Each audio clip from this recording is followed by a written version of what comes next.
நல்ல தகப்பனே, இந்த நாளிலும் கூட ஆண்டவரே, இந்த பிள்ளைகளோடு கூட நீர் பேசின இந்த ஒவ்வொரு வார்த்தைகளுக்காய் நான் நன்றி செலுத்துகிறேன். ஏனெனில், இன்று நீர் கொடுத்திருக்கிற வாக்குத்தத்தமானது ரோமர் 13ஆம் அதிகாரம் 11வது வசனம், நித்திரையை விட்டு எழுந்திருக்கத்தக்க வேலை ஆயிற்று என்று நாம் காலத்தை அறிந்தவர்களாய் இப்படி நடக்க வேண்டும்.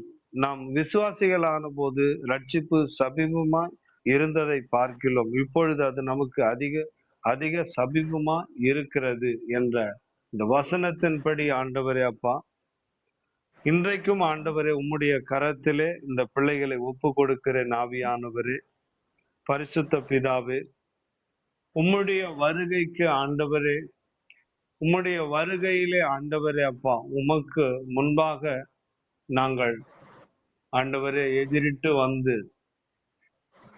ஆண்டவரே உம்முடைய சமூகத்தில் நாங்கள் பிரவேசிக்கிற பிள்ளைகளாக இருக்கும்படி எங்களை முழுமனதோடு உம்முடைய கரத்திலே ஒப்பு கொடுக்கிறோம் ஆண்டவரே. சில பேர் ஆண்டவரே அப்பா நல்ல குடித்து விட்டு ஆண்டவரே அப்பா அந்த நித்திரையிலே இருக்கிறான் ஆண்டவரே.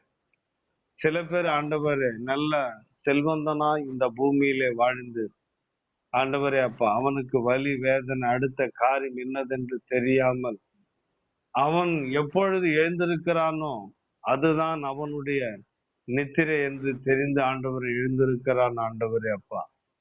சில மனிதர்களும் இந்த உலக காரியங்களுக்காக ஆண்டவர் அதிகாலையிலே புறப்பட்டு ஆண்டவரே அவர்கள் தன்னுடைய வாழ்க்கைக்கு தேவையான காரியங்களை தேடி ஓடுவதற்காக அந்த நித்திரையிலே ஓடிக்கொண்டு இருக்கிறார்கள் ஆண்டவரே.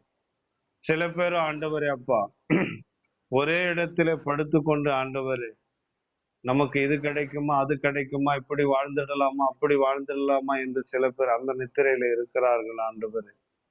இந்த பூமியில ஒவ்வொரு மனுஷனும் ஆண்டவரே ஒவ்வொரு நித்திரையில இருக்கிறான் என் அன்பு தகப்பனே.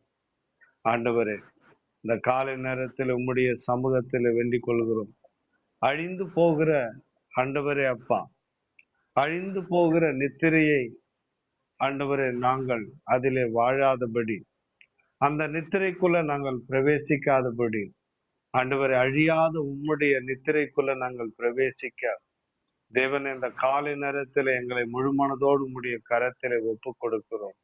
ஏனெனில் ஆண்டவரே அப்பா உம்முடைய வருகை சமீபமாய் இருக்கிறது ஆண்டவரே. 3 காரியங்கள் உடையவர்களாய் உமக்கு முன்பாக நாங்கள் வர வேண்டும் ஆண்டவர்.